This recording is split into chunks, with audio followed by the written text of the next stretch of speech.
Hello students, welcome back.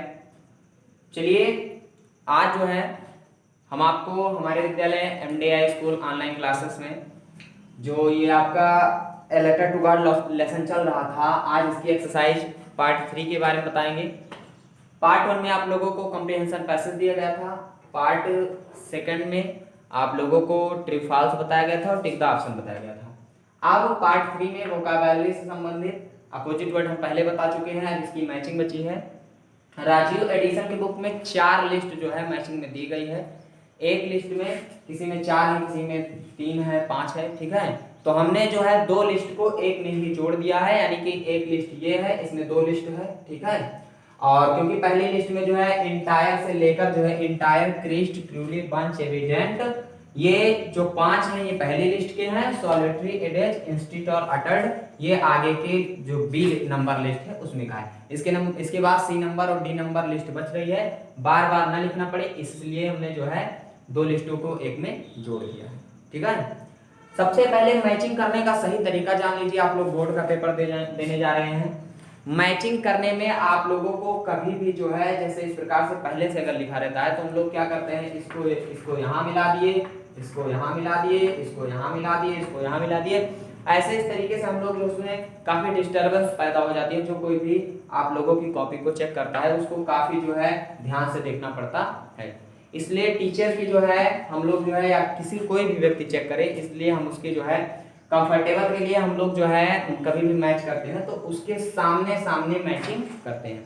सामने सामने matching करने का मतलब है जैसे आपको 4 इधर दिया गया है, 4 इधर दिया गया है, पढ़ चुके हैं आप लोग, जानते हैं। जैसे इंटायर का लिस्ट में तो था नीचे, लेकिन हम जान रहे हैं इंटायर का टोटल होता है, तो हम इंटायर का जो मैचिंग वाला है इसके हम सामने लिखेंगे, ठीक है। और जब भी पेपर सॉल्व करेंगे तो ये ऊपर का टाइटल जरूर डाल दीजिएगा, match the following words of the list A with B, जिससे कि लग जाएगा कि हाँ सही तरीके से लिखने की जो शैली है आपकी। फिर लिस्ट ए बनाइएगा, लिस्ट बी बनाइएगा। बहुत सारे लोग ये नहीं डालते हैं list A list B, direct जो है उसमें खींचकर मिला देते हैं, ठीक है। तो वो पूरी तरीके से इफेक्टेड जो है प्रयास नहीं रहेगा। इस प्रकार से आप लोगों को जो है इसको मिलाना है। तो चलिए शुरू करते हैं। सबसे पहला शब्द है आपका इंटायर, ठीक है। अब इंटायर का इतना ज्यादा था लेकिन हमने टोटल ही क्यों ढूंढ कर लिखा। हम तो चाहते तो पीक भी लिख सकते थे, रियली भी लिख सकते थे, कुछ भी हम लिख सकते थे, ठीक है। लेकिन जब आप इसका अर्थ कंफर्म आपको हो जाएगा कि इंटायर का मतलब क्या होता है, तभी आप जो है उसका सही मिलान कर पाएंगे, सही तरीके से मैच कर पाएंगे। तो इंटायर का मतलब क्या बताया गया था आप लोगों को, बताओ। इंटायर का मतलब होता है संपूर्ण, ठीक है। इंटायर का मतलब आप लोगों को बताया गया था संपूर्ण। इसकी मैचिंग होती है चाहे होल होगा चाहे होगा टोटल, ठीक है, या पूरा, ठीक है। तो इंटायर की मैचिंग क्या होगी, टोटल, ठीक। दूसरा है आपका क्रीस्ट। क्रीस्ट का मतलब होता है चोटी, ठीक है। तो चोटी का मतलब यहां पर होगा पीक से, ठीक है। तीसरा क्या है, ट्रूली। ट्रूली मतलब, ट्रूली का मतलब क्या होता है, ट्रू का हमने मतलब बताया था ना, सत्य होता है, ठीक है। ट्रू से ट्रूली बना है। ट्रूली का मतलब सत्य में, वास्तव में, असली में, ठीक है। तो ट्रू मतलब रियली, और रियली में भी तो रियली का मतलब होता है वास्तव में या असली में। कहते नहीं है आई एम रियली सॉरी, यानी मुझे वास्तव में गलती महसूस, मैं अपनी गलती मान रहा हूँ, ठीक है। इसके बाद होता है बंच। बंच का मतलब होता है समूह, और ग्रुप का मतलब भी होता है समूह, ठीक है। इसके बाद आगे जो है एविडेंट। एविडेंट का मतलब होता है स्पष्ट या साफ तौर से, और क्लियर का मतलब भी होता है साफ तौर से। तो एविडेंट को मैच करेंगे क्लियर। इसके बाद आपका जो है सॉलिटरी। सॉलिटरी का मतलब होता है अकेला। हमने उसमें स्टार्टिंग में पढ़ा था लेसन में कि the house that in the solitary valley, यानी टोटल घाटी में अकेला था, पूरी घाटी में। इसका मतलब होगा लॉनली, ठीक है। एज का मतलब होता है अंत, और एंड का मतलब भी होता है अंत, ठीक है। इसके बाद इंसिस्ट और एम्फेसाइज। इंसिस्ट का मतलब आगे या पूरी तरीके से, एम्फेसाइज का मतलब भी पूरी तरीके से होता है, तो इसको हम लोग यहाँ मैच करेंगे। अटैड का मतलब होता है आगे की बात या आगे कहना, और सेड का मतलब भी होता है कहना, ठीक है। इस प्रकार से ये जो आपके वर्ड मीनिंग थी लिस्ट ए और लिस्ट बी, इसके सामने जिन शब्दों से इसको मिलाना था वो लिखकर मिला दिए गए हैं। इसके बाद आप लोग इसको अपनी कॉपी में नोट कीजिए। इसके बाद आप लोगों को मैचिंग कर लीजिए। इसके बाद हम अभी जो है जो अब दो लिस्ट इसमें बता दी गई, लिस्ट नंबर 3 और लिस्ट नंबर 4 को भी दोनों एक में जोड़कर इस तरीके से बता देंगे। तब तक आप लोग जो है इसको नोट कीजिए।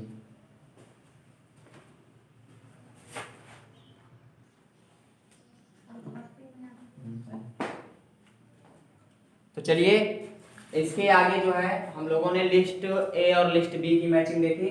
अब जो है आगे लिस्ट 3 और लिस्ट 4 आपकी बुक से है, ठीक है। लिस्ट 3 में आपके जो है 1 2 3 और एक शब्द और था सॉलिटरी। सॉलिटरी का बार बार हमने पहले ही बता दिया है, इसलिए हमने उसको जो है लॉन्ली होता है, हम दोबारा नहीं बताएंगे, ठीक है। आप देखिए एप्रीकेट, एप्रीकेट का मतलब होता है प्रशंसा, ठीक है। और एडमायर, ADMIRE, एडमायर का मतलब भी होता है प्रशंसा, इसलिए हम इसको यहाँ एडमायर से मैच करेंगे।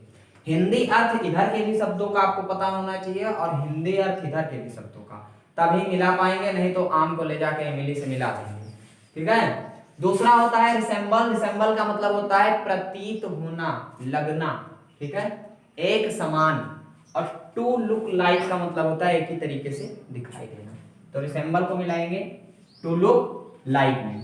तीसरा है यूनिक्यू। यूनिक्यू का मतलब होता है अद्भुत, अद्वितीय या एक चीज ऐसी जो अकेली हो, जिसके जोड़ का कोई दूसरा ना हो, ठीक है। तो यूनिक्यू का इधर लिखा है, यूनिक्यू इधर लिखा है being the only one of its kind. It's kind अपने प्रकार का केवल अकेला ही होना, यानी जिस प्रकार से है कोई चीज वो अकेली रहे। ऐसे ताजमहल को, ताजमहल के बारे में बताया जाता है, Taj Mahal is the world's unique building. Taj Mahal world की यूनिक्यू बिल्डिंग है, उसके समान दूसरी बिल्डिंग नहीं बनी है, ठीक है। तो इसको हम मिलाएंगे being the only one of its kind, अपने समान अकेली रहे, अद्भुत रहे, ठीक है। करस्पॉन्डेंस है अगला। करस्पॉन्डेंस का मतलब होता है पत्राचार, ठीक है, किसी से पत्र से बात करना, पत्र हम उसको दे वो हमको दे, ठीक है। इसका होगा exchange of letters. Exchange of letters का मतलब पत्रों के ट्रांसफर, यानी कि किसी को देना, किसी से प्राप्त करना। आगे है इंडिकेट। इंडिकेट का मतलब होता है इशारा करना। जैसे हम इंडिकेट कर रहे हैं कि वहां कोई खड़ा है, तो हम उसको दिखा भी तो रहे हैं कि वहां कोई खड़ा है, यानी उसकी तरफ पॉइंट कर रहे हैं, इंडिकेट कर रहे हैं, उसको दिखा रहे हैं, ठीक है। तो इंडिकेट का मतलब होता है शो करना, दिखाना, ठीक है। एट लेंथ का मतलब होता है अंत में, और एट लास्ट का मतलब भी होता है अंत में। इसके बाद है पार्टिकुलर। पार्टिकुलर का मतलब होता है, जैसे कहते हैं पार्टिकुलरी पर्सन है, तो विशेष पर्सन है, खास आदमी है, तो पार्टिकुलर को हम मैच करेंगे लाकर जो है स्पेशल में। इस प्रकार से आपकी जो है ये भी लिस्ट बी और सी जो है कंप्लीट हो गई, ठीक है। इस प्रकार से आपकी ABCD, ये सी और डी लिस्ट थी, ठीक है। ABCD 4 प्रकार की लिस्ट दी गई थी, चारों की मैचिंग आप लोगों को बता दी गई है। आगे बुक में अभी आप लोगों के एक चीज और दिया है, फिल इन द ब्लैंक्स, जिसके 4 ऑप्शन दिए हैं, फिल इन द ब्लैंक्स हम लोग जानेंगे। इसके बाद पार्ट 3 में आपकी जो है सारी एक्सरसाइजें कंप्लीट हो गई, ठीक है। तो चलिए इसके बाद हम जो है आप लोग लिख लीजिए, तब तक हम जो है आगे के जो है फिल इन द ब्लैंक्स को बताते हैं।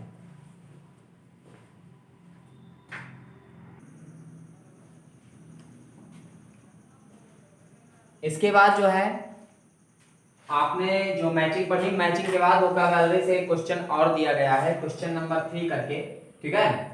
Fill in the blanks. Blanks का मतलब होता है ये जो ब्लैंक है, आपको जगह दिखाई दे रही है यहाँ, यहाँ, यहाँ पर और यहाँ पर। ब्लैंक्स मतलब खाली जगहों को भरिए। क्वेश्चन में समझिए क्या कह रहा है, फिल इन द ब्लैंक्स, खाली जगहों को भरिए, विथ सुटेबल वर्ड्स, सही शब्दों के द्वारा। Select from the list given below. Given below नीचे आपको लिस्ट दी जा रही है, इसमें से सिलेक्ट करके, छांट कर। यहाँ आपको लिस्ट दिखाई दे रही है, लिस्ट कहाँ से दिखाई दे रही है, ये आपकी लिस्ट है, ब्रैकेट में हमने बनाई है, ठीक है। यहाँ से लेकर जो है ये आपकी एक लिस्ट है, ठीक है। लिस्ट में क्या क्या शब्द दिखाई दे रहे हैं, मिडिल है, टोटली है, स्लाइटेस्ट है और काउंटेड है।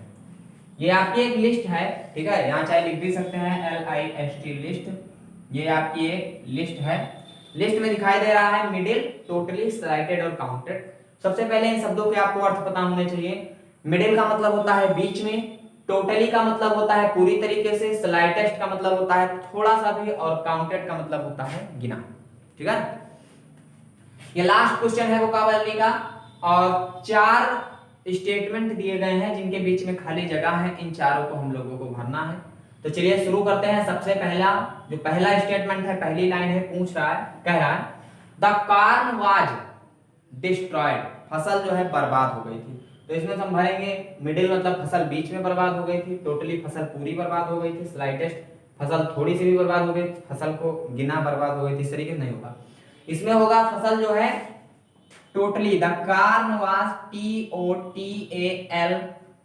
TOTALLY, टोटली डिस्ट्रॉयड, फसल पूरी तरीके से बर्बाद हो गई।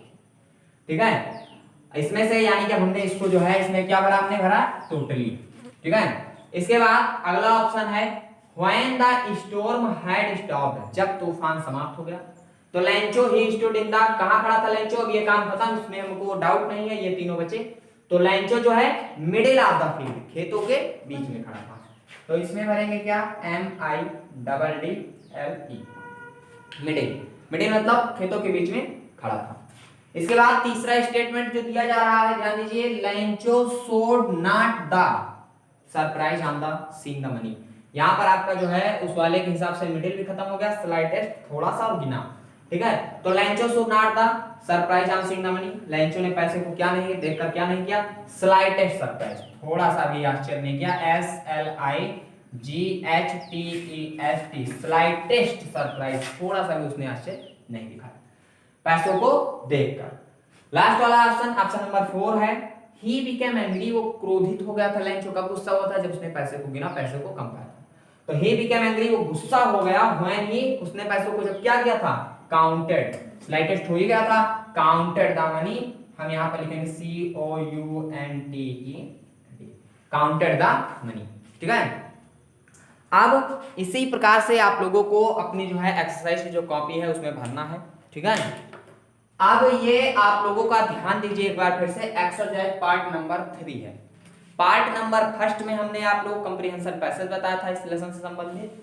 पार्ट नंबर 2 में आप लोगों को जो है टिक द ऑप्शन, ठीक है, और ट्रू फॉल्स, उसके बाद मैचिंग और अपोजिट वर्ड बताए।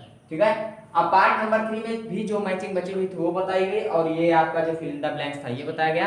ठीक है, इस प्रकार पार्ट नंबर 1, 2, 3 मिलाकर आप लोगों को सबसे पहले टिक द ऑप्शन बताया गया। ठीक है, उसके बाद आपके जो है ट्रू फॉल्स बताए गए, मैचिंग बताई गई, फिल इन द ब्लैंक्स बताए गए। अब इस लेसन में आप लोगों का केवल एक चीज बच रहा है, क्वेश्चन और आंसर, वो हम आप लोगों को एक्सरसाइज पार्ट नंबर 4 में बताएंगे। फर्स्ट लेसन का भी हमने पार्ट में एक्सरसाइज भेजी थी, सेकंड लेसन की एक्सरसाइज भी हम लोग 4 पार्ट में पढ़ेंगे। अब आप लोगों को क्या करना है, लिखेंगे किस तरीके से, लिखने का तरीका जान लीजिए। जितने लोग यहाँ बैठे हैं, हेयर कॉपी में किस तरीके लिखना है फिर से बता दे रहे हैं। सबसे पहले आप लोगों को वर्ड मीनिंग लिखनी है। ठीक, वर्ड मीनिंग के बाद टिक द ऑप्शन लिखना है। टिक द ऑप्शन यानी जो शुरू हमने बताया था, टिक द ऑप्शन के बाद आप लोगों को फिर उसके बाद फिल इन द ब्लैंक्स लिखना है, मैचिंग लिखनी है, यानी कि जो छोटे छोटे कार्य हैं उनको पहले करना है। फिर कंप्रीहेंशन पैसेज से स्टार्ट कीजिएगा। कंप्रीहेंशन पैसेज 1, 2, 3, 4, 5 जितने कंप्रीहेंशन पैसेज है पहले रफ में करेंगे, उसको कंफर्म कराएंगे, उसके बाद आप लोग जो है उसको फेयर कॉपी में लिखेंगे। ठीक है, और फेयर कॉपी में लिखने के बाद सबसे लास्ट में हम आपको क्वेश्चन आंसर बताएंगे। कल आप लोग क्वेश्चन आंसर बताया जाएगा, क्वेश्चन समझाए जाएंगे, उसके बाद ये लेसन पूरी तरीके से खत्म हो गया। ठीक है, तो आप लोगों की जो है 3 पार्ट एक्सरसाइज बन चुकी है। अगले वीडियो में हम आप लोगों को जो है इसकी एक्सरसाइज पार्ट नंबर 4 बताएंगे, और ये लेसन कल पूरी तरीके से समाप्त हो जाएगा। ठीक, आप सभी लोग जो है अपनी पढ़ाई को कंटिन्यू रखिए और लगातार आइए, और धीरे धीरे हम लोग जो है चैप्टर यानी बुक आपकी कंप्लीट हो जाएगी। मिलते हैं आप सभी बच्चों से इस लेसन की अगली वीडियो में और लेसन के एंड में। तब तक के लिए आप सभी बच्चों से नमस्कार।